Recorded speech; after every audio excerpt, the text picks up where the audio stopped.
Estimado profesorado, estimado alumnado, mediante este vídeo vamos a continuar avanzando en este curso avanzado de métodos de investigación cuantitativa y concretamente a lo largo de este vídeo vamos a trabajar uno de los aspectos más importantes de los análisis factoriales confirmatorios y de los modelos de ecuaciones estructurales, como es la evaluación de los modelos teóricos y la toma de decisiones que podemos realizar en base a ellos.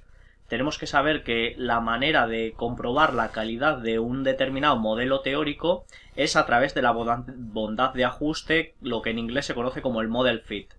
La bondad de ajuste es un término que hace referencia a lo bien o mal que se ajusta a un determinado modelo teórico que hemos propuesto o que ya está previamente validado a través de un análisis factorial confirmatorio o un modelo de ecuaciones estructurales, a lo que se esperaría de él. Es decir, realizamos una comparación entre lo que se observa y lo que se esperaría de él. Entonces, si lo esperado de él y lo observado es muy parejo, diremos que ese modelo tiene una calidad buena. Por el contrario, si lo que se espera y lo que se observa son puntos totalmente diferentes, diremos que tiene una bondad de ajuste mala y por ende la calidad del modelo será mala también. En estadística o en investigación cuantitativa, la bondad de ajuste de los modelos se mide principalmente a través de tres grupos de índices de ajuste. Tenemos por una parte los índices absolutos, por otra parte los índices relativos y finalmente los índices de parsimonia. Respecto a los índices de ajuste absolutos, lo que hacen es mirar cuán de bien el modelo a priori se ajusta a la información que le aportamos al programa estadístico. Estos índices, a diferencia de, por ejemplo, los índices de ajuste relativo, no se comparan con ninguna distribución concreta, sino que simplemente a partir de la información que tenemos lo que se hace es generar un modelo basado en la matriz de covarianzas. Por otra parte, los ítems con una carga inferior, o una carga factorial, mejor dicho, inferior a 0.50, como ya veníamos diciendo, tenemos que eliminarlos siempre que no vayamos a poner en peligro la validez de contenido de dicha dimensión. Esto es un proceso algo más complejo, pues tenemos que estudiar muy claramente la posibilidad de eliminar un determinado ítem. Si vamos a comprometer la validez de contenido de dicha dimensión, es mejor mantener el ítem, mientras que si tenemos varios ítems que están midiendo una característica muy similar de dicha dimensión, es recomendable eliminar los ítems con cargas factoriales peores. Insistimos, no es un proceso de eliminar todos los ítems por debajo de 0,50, sino que es un proceso de buscar un equilibrio entre el contenido y la medición del constructo. No es el único objetivo que tenemos que tener no es el de mejorar la bondad de ajuste, sino tenemos que encontrar un equilibrio entre la teoría y lo que nos dice la estadística. Esto es muy importante. Este proceso de ir eliminando ítem por ítem a aquellos que tienen cargas factoriales por debajo de 0,50 es un proceso que se debe realizar ítem por ítem y no todos los ítems de golpe. No es nosotros realizamos el análisis factorial confirmatorio y vemos todos los ítems que tienen carga factorial por debajo de 0,50 y directamente los eliminamos, sino que tenemos que ir eliminando uno a uno en orden de índice de carga factorial más bajo a índice de carga factorial más alto. Es un proceso gradual. Seguidamente, los ítems que obtienen valores de alfa si se elimina el ítem significativamente superiores a la fiabilidad de la dimensión se debe considerar también para eliminarlos del modelo. Generalmente vamos a ver que aquellos ítems que tienen cargas factoriales bajas tienden a mejorar la fiabilidad del modelo si se elimina dicho ítem, aunque no en todos los casos es así, por lo tanto es algo que tendremos que estudiar ítem por ítem. Finalmente, se recomienda ir estudiando la bondad de ajuste con cada paso que vamos llevando a cabo. Aunque es un proceso tedioso, es algo recomendable para ir comprobando cómo va modificándose esta bondad de ajuste. Nosotros, en nuestro caso concreto, vamos a ir a nuestra base de datos, la que hemos dejado en el vídeo anterior, que era esta, y vamos a comenzar estudiando la bondad de ajuste. Para ello tenemos ya todas las opciones marcadas, tenemos aquí marcados los Estimate Means and Intercepts y en Output tenemos marcados ya tanto los valores R cuadrado de cada regresión lineal, así como las estimaciones estandarizadas. Recordamos que estas dos opciones de aquí son muy importantes, mientras que esta última aquí la ponemos un poco más opcional. También cuando vamos a estudiar la bondad de ajuste es necesario que marquemos esta pestaña de aquí de índices de modificación, que nos va a venir perfectamente para poder decidir qué hacer con cada ítem. Una vez que tenemos todo seleccionado, calculamos los estimados y nos han marcado, a ver, que tenemos un problema. Ya estamos de vuelta. Al final hemos estado comprobando y el problema que estaba dando el Amos era debido a que en la base de datos que estamos empleando había algunos casos que estaban incompletos, es decir, había casos perdidos. Entonces, para realizar o para que nos proporcione Amos los índices de modificación es necesario que los datos que le introduzcamos estén completos, es decir, no puede haber casos perdidos. Por lo que hemos hecho ha sido ir a SPSS Statistics y eliminar los casos que estaban, los sujetos o los casos en los que tenían al menos un caso perdido o una respuesta perdida. Entonces se han eliminado y ya tenemos nuevamente aquí la base de datos con los casos totales, con todos los que han proporcionado las respuestas completas a todos los ítems. Ahora vamos a probar nuevamente y vamos a hacer clic en Calculate Estimates. Y ahora vamos a ver cómo sí que funciona ya el análisis. Sí que ha corrido el análisis. Para ello, ahora para ver los resultados vamos a ir a View Text. Y nos interesa especialmente dos partes. Por una parte nos interesa hacer clic en Estimates, Scalars, Standardized Regression Weight, es decir, las cargas factoriales estandarizadas. Esto es lo que nos interesa, conocer las cargas factoriales. Aunque esta información ya la tenemos de manera más gráfica haciendo clic aquí, ya no tenemos las cargas factoriales de cada ítem con el factor. Vemos estos valores de aquí, aunque de manera mucho más enumerada los encontramos aquí, son idénticos. Por otra parte, otro de los puntos que más nos interesa es los índices de modificación, a los cuales podemos acceder desde aquí, Modification Indices, y aquí nos indica cuál es el índice de modificación, que es el valor que nos interesa. Tenemos que recordar que aquellos índices de modificación por encima de 25 puntos tendremos que considerarlos para hacer una covariación o eliminarlos. ¿En qué va a depender realizar una covariación o eliminarlos? Pues mi recomendación es que en aquellos casos en los que la descripción del ítem o la descripción del ítem sea muy similar, mi recomendación es que realicemos una covariación entre ambos. En contraposición, si nos encontramos con que uno de los dos ítems pertenece a ese mismo factor pero tiene una carga factorial baja, tiene un índice de modificación alto y realmente está siendo problemático y creemos que por su redacción no está muy claro, entonces en ese caso sí que en vez de realizar una covariación con el ítem que está relacionándose altamente, es mejor eliminarlo. O sea, resumiendo, si está midiendo la misma idea, realizamos covariación. Si está midiendo ideas diferentes, vemos cuál de los dos está aportando en mayor medida una carga factorial más alta y el otro lo eliminamos. Vamos a analizar primero los índices de modificación para el modelo que proponemos.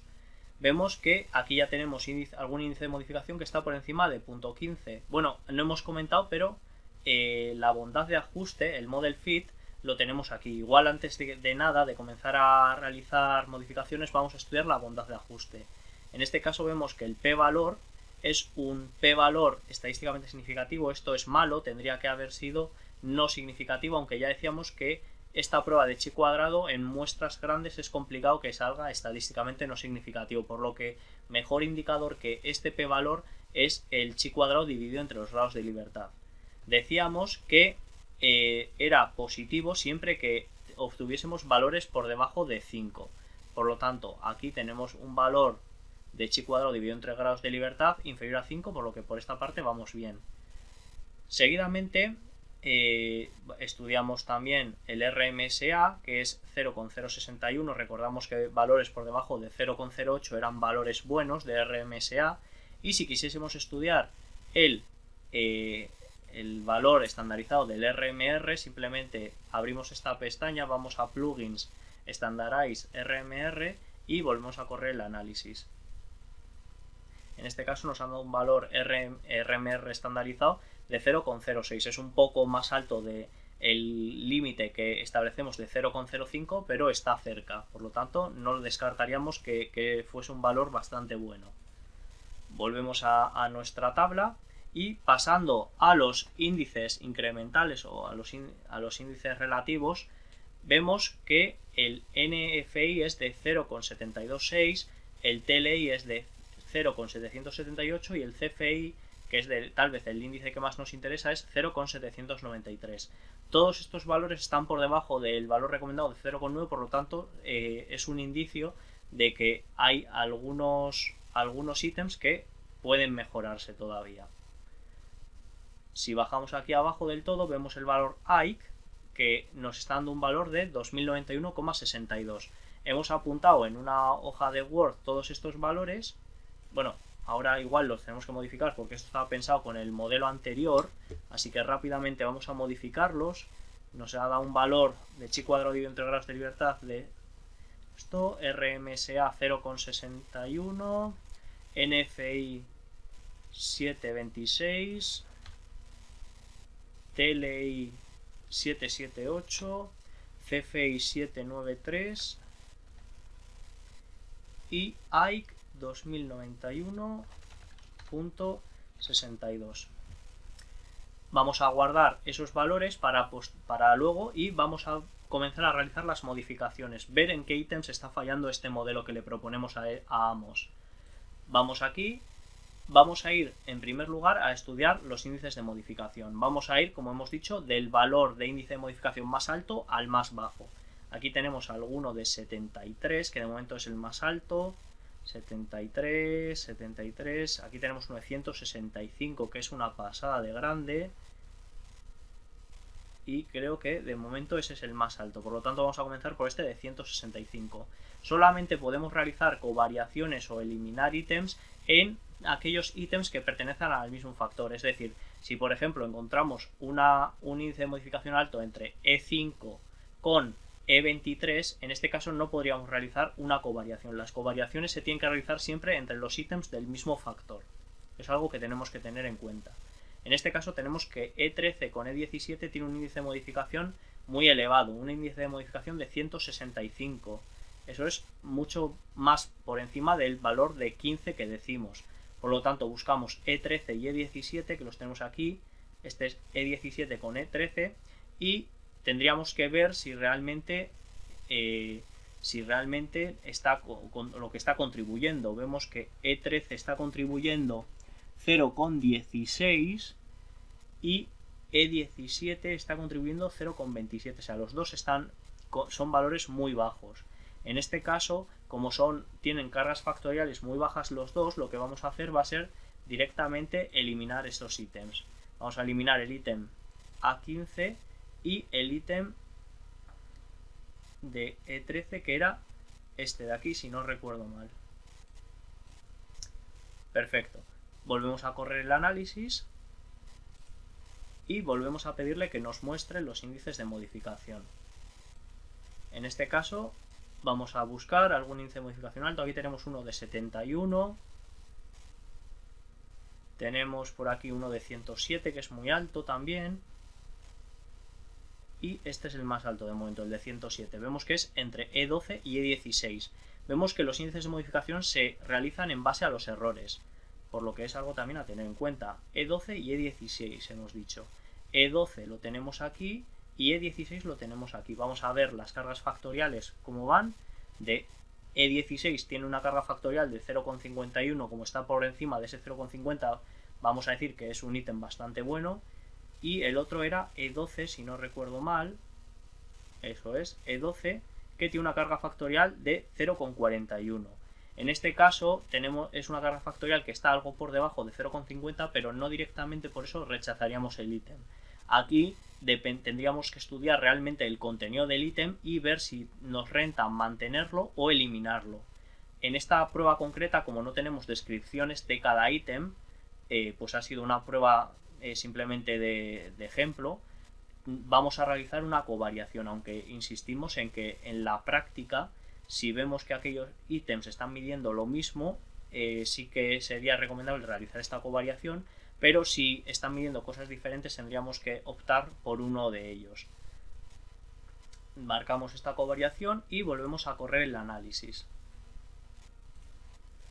Volvemos a índices de modificación y vamos a buscar otro índice de modificación elevado. Aquí tenemos uno de 71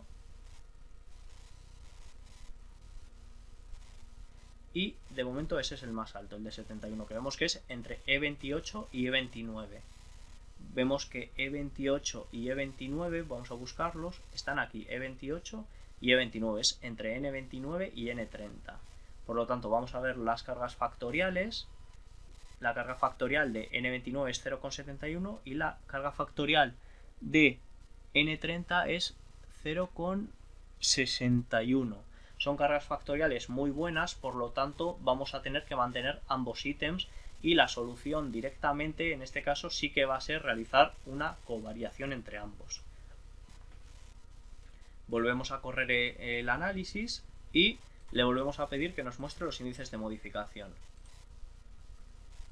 Vamos a buscar, aquí tenemos uno de 51 y de momento creo que ese va a ser, aquí tenemos uno de 58. Este es el más alto, entonces es entre E1 y E2. Buscamos E1 y E2, que los tenemos aquí, entre el ítem S9 y S10, vamos a ver sus cargas factoriales. Vemos que la carga factorial de S10 es 0,51, que es una carga factorial buena, y la carga factorial de S9 es 0,57. En este caso, como nuevamente tenemos cargas factoriales buenas, simplemente lo que vamos a realizar va a ser una covariación. La gente ha entendido del mismo modo S9 que S10, por lo tanto, esto para estudios futuros tendríamos que crear un nuevo ítem que comprenda las ideas de S09 y S10.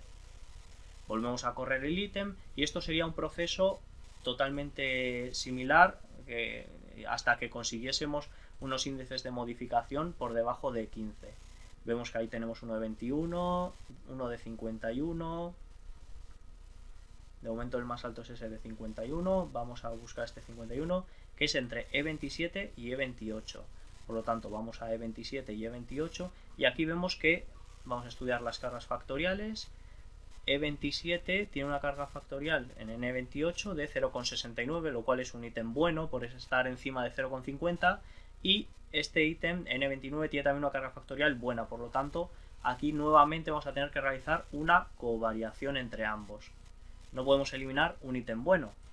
En este caso vemos que tanto N28 como N29 como N30 están expresando la misma idea, por lo tanto, para versiones futuras del instrumento que creamos, o sea, que queramos crear, tendremos que juntar en un ítem las tres ideas que están expresando estos ítems.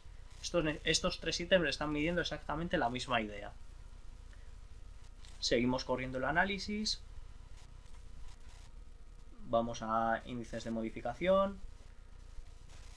Y en este caso vamos a ver 21, tenemos uno de 21, 23, 31, vemos que ya cada vez van bajando más los índices de modificación, ya no son tan altos.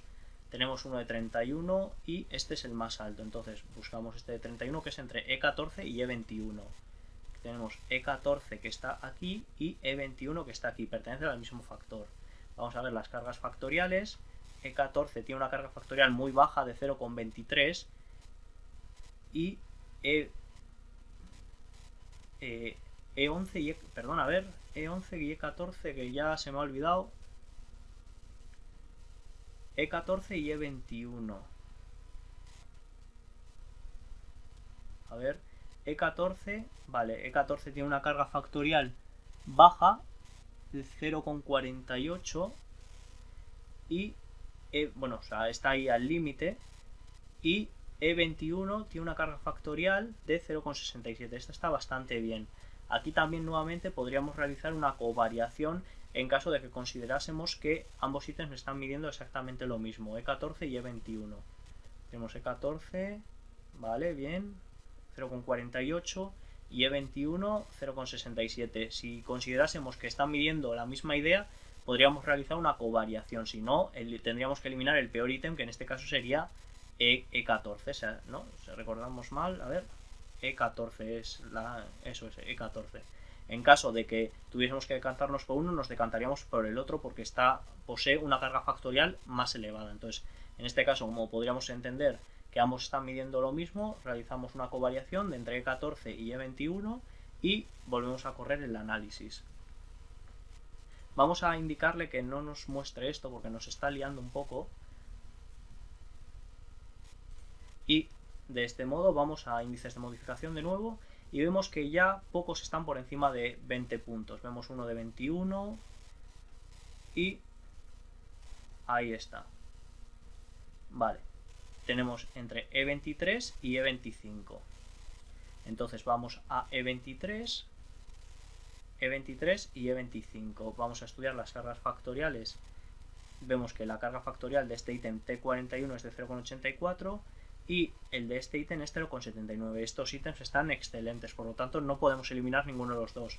Lo que sí que podemos realizar es nuevamente otra covariación entre E23 y E25. Y así tendríamos que seguir hasta que consiguiésemos que la mayoría, o al menos intentar siempre conseguir que los índices de modificación de nuestro modelo estuviesen siempre por debajo de 15. Vemos que para no alargar mucho el vídeo vamos a mantenerlos así, pero la labor sería conseguir o ir estudiando estos pares de ítem hasta conseguir que los índices de modificación estuviesen todos por debajo de 15 puntos. Vemos aquí también que tenemos uno entre E1 y E3. Vamos a realizar este último. Entre E1 y E3 tenemos, a ver, ¿dónde está E1? E1 y E3. Estudiamos cargas factoriales. La de E1 es 0,46 y la de E3 es 0,49. A ver, ese no se ve mucho. Vamos a estudiar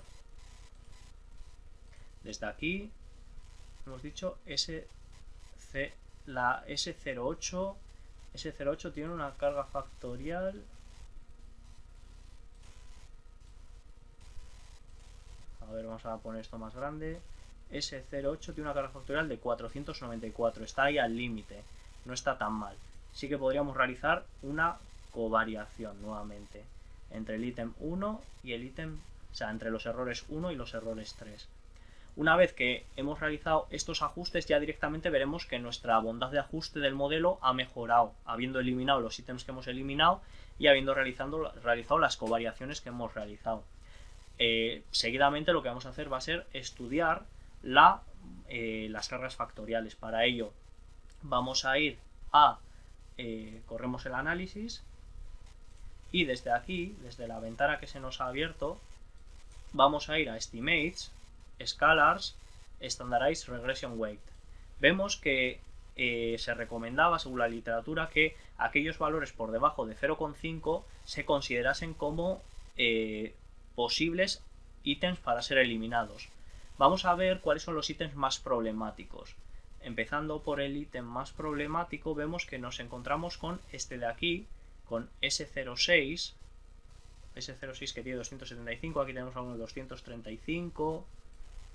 Por lo tanto, vamos a quedarnos con este de 235, el ítem A21, que tiene una carga factorial muy baja para medir el autoconcepto y por lo tanto, en este caso, indudablemente tiene que ser eliminado. A21 tenemos que eliminar. Marcamos y A21 eliminamos. Volvemos a correr el análisis y vamos estudiando nuevamente las cargas factoriales.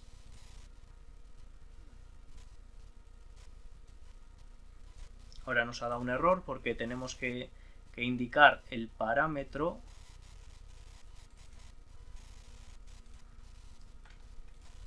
tenemos que indicar aquí un 1. La carga de regresión tiene que ser siempre 1, por eso nos ha dado ese error de que no nos ha mostrado la información. Y ahora vamos a ver cómo yendo a Estimates, Scalar, Standardized Regression Weight ya nos muestra nuevamente la información. Vemos que aquí tenemos otro valor de 2.275 que es muy bajo y vemos que hay alguno también algo bajo. Aquí tenemos uno de 222, este también tenemos que eliminar. Vamos a comenzar eliminando este porque siempre vamos a eliminar de peor a mejor. N34 como es una carga factorial por debajo de 0,5, muy por debajo de 0,5, eliminamos. De 0,5, perdón, no de 0,5. No, perdón, 0,5. Ese es el número. Hemos dicho que este era del ítem 34, por lo tanto N34 tenemos que eliminar. N34 no está contribuyendo en absoluto a medir la ansiedad hacia los exámenes. Volvemos a correr el análisis y vamos a ver qué obtenemos nuevamente. Estimates, escalar, Standardized Regression Weight, y aquí vamos a ver, tenemos todavía este ítem 6 que nos está siendo problemático y por el momento ese es el más problemático, así que ese 0,6 como tiene carga factorial muy baja, te eliminamos. Volvemos a correr nuestro análisis, vemos que es un proceso muy repetitivo, muy cansado, pero al final es la manera mediante la cual vamos a conseguir mejorar nuestro modelo teórico. Seguimos con ello, tenemos aquí algún valor también bajo de 332, el ítem 20, y vamos a comenzar eliminando ese, vamos a seguir, mejor dicho, eliminando ese. El ítem 20 tenemos que eliminar, vemos que encima el ítem 20 estaba ya realizando una covariación, por lo tanto aquí podemos considerar mantenerlo si nos interesase. En este caso vamos a mantenerlo porque está realizando ya una covariación y como está realizando esta covariación nos puede interesar para crear un nuevo ítem de cara al futuro. Vamos a buscar otro. Tenemos a 20 ahí que es algo problemático. Tenemos este A13 que está algo por debajo de lo que podríamos esperar. Y estos valores es cierto que están un poquito lejanos a ese 0,5, pero podríamos mantenerlos siempre que considerásemos que por el tema del análisis, la validez de contenido deben mantenerse. Siempre recordamos que tenemos que mantener ese equilibrio entre lo que nos dice la teoría y lo que nos dice la estadística. No porque obtengamos un valor ya inferior a 0,50 directamente tenemos que eliminar. Vemos que A13 también está un valor que está por debajo de 0,4, por lo tanto podemos considerar eliminarlo. A13, vamos a A13 y A13 está aquí, vamos a eliminarlo. Volvemos a correr nuestro análisis, vamos a Estimates, Scalars, Standardized Regression Weight, y aquí vemos que tenemos todavía este ítem A20 que sigue siendo problemático, el ítem A17 también está siendo problemático, 366 es un valor muy bajo, así que A16 tendríamos que eliminar. A20 y A16, si no recuerdo mal, están siendo ítems problemáticos. A20 es problemático y A16 no, es A17. A17 tendríamos que considerar eliminarlo, pues está muy por debajo de 0,5. En este punto podríamos continuar así y encontrar siempre un equilibrio entre lo que nos dice la teoría y lo que nos dice la estadística. Eso es muy importante. Una vez que hayamos finalizado con nuestro modelo, nosotros imaginemos que ya este va a ser el punto en el que queremos dejar nuestro modelo teórico, vamos a finalizar corriendo nuevamente un análisis y vamos a comprobar la bondad de ajuste. En este punto ha mejorado muy significativamente nuestro modelo. Vamos a apuntar los valores, vamos a apuntar que este es el modelo final y vemos que el valor de chi cuadrado, como ya os comentaba, todavía se mantiene estadísticamente significativo, aunque no debería serlo, pero los valores de chi cuadrado entre grados de libertad sí que es muy inferior, esto es muy positivo. Luego el RMSA vemos que también es muy bajo, esto es un valor muy bueno, vemos que es 0.036. Luego el valor de NFI, vamos a ver el NFI aquí, 0.887, el IFI, el TLI es 0.942 y el CFI es 0.948. Finalmente el valor de AIC es de 841.20. ¿Qué interpretación podemos sacar de esto con los valores que habíamos sacado nosotros o con los valores que habíamos comenzado interpretando al inicio del vídeo? Pues podemos ver que en primer lugar el valor de chi cuadrado sigue siendo estadísticamente significativo y no debería serlo, aunque ya hemos dicho que no tiene que ser en absoluto un valor que consideremos totalmente a rajatabla, pues es muy sensible al tamaño muestral y que por lo tanto no le vamos a dar mayor importancia. Sí que le vamos a dar importancia al índice de chi cuadrado entre grados de libertad, donde al inicio tenía un valor de 3,19, que era un valor bueno al estar dentro de este rango de 5, por debajo de 5 puntos, aunque ahora es todavía mucho mejor al tener un valor de 1,76. Está incluso dentro de este primer criterio más estricto que comentábamos al inicio. De igual modo, el valor RMSA, recordamos que el punto crítico era de 0,08, ya era un valor bueno el que teníamos al inicio, pero aún hemos conseguido mejorarlo mucho más, teniendo un valor de 0,036. Respecto a los índices relativos, el valor NFI hemos conseguido aumentarlo significativamente desde punto 726 hasta punto 887, y es cierto que este valor NFI aún no ha llegado a ser un valor que está por encima de 0,90, pero si vemos está muy cerca de 0,90, por lo tanto podríamos considerarlo como bueno. Respecto al TLI y el CFI, en estos casos sí que en ambos índices hemos conseguido superar esta barrera del 0,90, lo cual nos dice que en general los índices relativos son positivos. Especialmente tendremos que fijarnos muy en concreto en el CFI. El CFI va a ser muy clave a la hora de estudiar los índices relativos. Siempre es uno de los índices más importantes que tenemos que analizar, el CFI. En este caso tenemos un valor de 0,948 que está por encima de los valores de 0,90 que comentábamos para su valor óptimo. Finalmente, los niveles de parsimonia decíamos que son unos valores más complejos de interpretar y no se puede comparar con ningún valor, como podríamos decir el 0,90 o el 0,05. En este caso, el modo de interpretarlo es a través de los dos modelos. Valores más bajos de Ike supondrán un mejor modelo teórico. En este caso, el modelo inicial tenía un valor de Ike de 2091 y el modelo final tiene un valor de 841. Es más de la mitad. Por lo tanto, diríamos que este modelo teórico final que hemos propuesto es un modelo que confirma mucho mejor el modelo inicial y que por lo tanto goza de mayor validez de constructo. Esa sería un poco la conclusión que podríamos sacar de todo este análisis, que hemos realizado, de este modelo de ecuaciones estructurales, que hemos estado realizando durante estos minutos. Respecto a este tema, esto era lo más significativo que teníamos que comentar. Esperemos que haya sido de ayuda y como siempre nos vemos dentro de muy poco en Learn to Research. Un abrazo.